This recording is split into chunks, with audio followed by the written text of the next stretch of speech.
What's up guys, welcome back to Tech Phantom, and in today's video we'll be talking about the best smartphone under 15,000 rupees, whether you should consider buying the smartphone or you should skip the smartphone overall.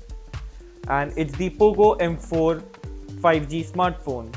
Now before getting into this video, if you are new here then consider subscribing to our channel Tech Phantom and hit that bell icon so you never miss an update from us. So now that you've done that, let's get started.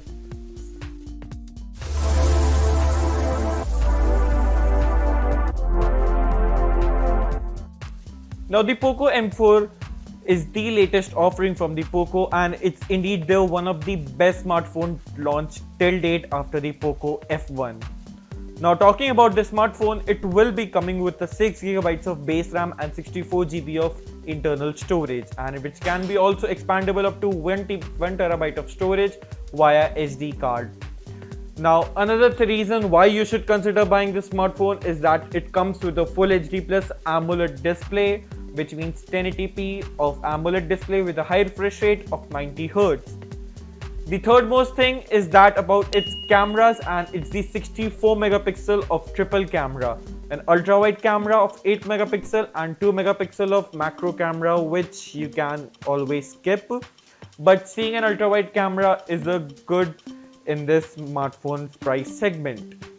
Now front camera is a 16 megapixel of a punch hole selfie shooter, while the fourth point two reasons why you should consider this smartphone is the battery capacity, and it's the 5000 milliamp battery and a 33 watt of a fast charging support, which is included in the box.